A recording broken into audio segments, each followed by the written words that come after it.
The bitterness of poverty and resentment in East Pakistan erupted today in a kind of civil war. Sheikh Mujibur Rahman, the leader of East Pakistan, declared the region an independent republic, which he said will be called Bangladesh, the land of the Bengalis. Pakistan is a nation united only by religion. West Pakistan has the money and the government and the resources. East Pakistan, 1,000 miles away across India, has the poverty and the misery.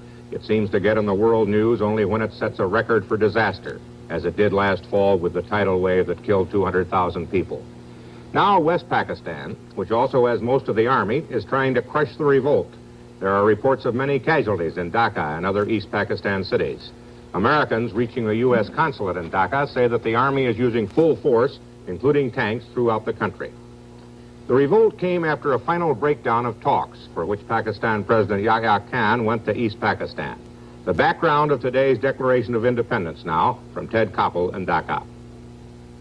As far as the people of East Pakistan are concerned, the central issue has never been in doubt.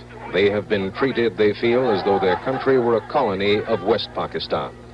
In last December's general election, East Pakistan's Awami League won an absolute majority in the National Assembly. The Assembly was due to convene on March 3rd. It would draft a new constitution. Given a majority voice in the new Assembly, things would be different for East Pakistan. But the Assembly never met. Under pressure from West Pakistan's political leader, Ali Bhutto, President Yahya Khan postponed the Assembly for 3 weeks. Under the leadership of Sheikh Mujibur Rahman, the Bengalis took to the streets. The situation became so critical that President Yahya himself flew here to Dhaka to meet personally with the Sheikh. The meetings were so private that no member of the press has yet seen or photographed the two men together. Finally, the third protagonist was summoned from Karachi. Ali Bhutto arrived in Dhaka surrounded by machine gun-toting bodyguards. The hotel where he stayed became an armed camp, cordoned off by the army. The precautions were necessary. In a competition for the most hated man in East Pakistan, Ali Bhutto would win in a walk. Within 24 hours of Bhutto's arrival in Dhaka, President Yahya postponed the National Assembly yet again, this time indefinitely. The Bengalis used the occasion to proclaim a kind of de facto independence. To the crack of a 1.5 gun salute, a rifle and what looked to be a Luger pistol, student groups hoisted the new Bangladesh flag before a crowd of some 10,000 people. But the Bengali people have tasted the influence of their own numbers. Sheikh Mujib's rhetoric and their own slogans have convinced them that compromise is tantamount to surrender. This is Ted Koppel, ABC News, Dhaka.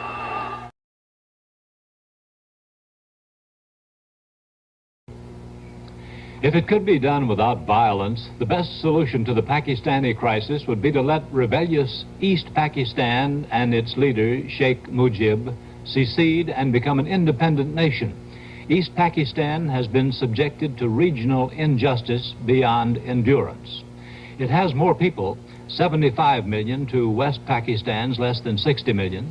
In the only free elections ever held last December, Mujib's East Pakistani party won an easy majority, but it has no say in the government.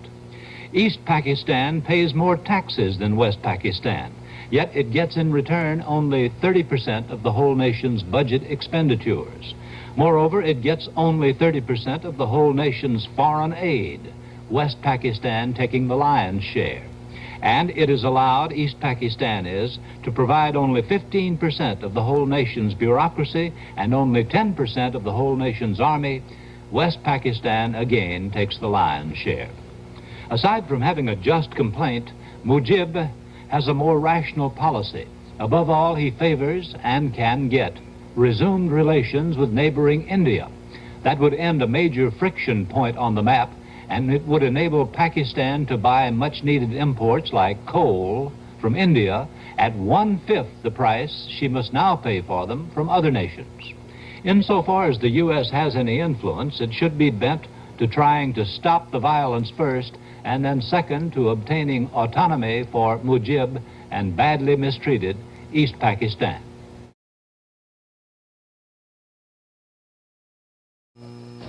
There's civil war in Pakistan tonight. Federal troops are reported fighting mobs armed with rifles and even sticks and stones in Dhaka, Chittagong, and other major cities in East Pakistan. In a radio broadcast, President Yahya Khan accused East Pakistan's leader, Sheikh Mujibur Rahman, of treason and ordered the army to take any steps necessary to restore the authority of the government. A clandestine radio station calling itself the Voice of Independent Bengal broadcast that Rahman has declared East Pakistan an independent nation. In Dhaka yesterday, Rahman, who has long fought for self-government for East Pakistan, addressed a rally of his followers. The 51-year-old sheikh is the leader of the Awami League, a political party that won a landslide victory in national elections last December. It was the country's first freely elected National Assembly in its 23-year history. But because of differences between Rahman and President Khan, the Assembly has never been convened. There are some 75 million persons in East Pakistan, and the feeling is strong there that the central government, 1,000 miles away in West Pakistan, has been treating them as second-rate citizens. The fact is that East and West have little in common, even speaking different languages. Rahman has asked if anybody can stop East Pakistan's drive towards self-government.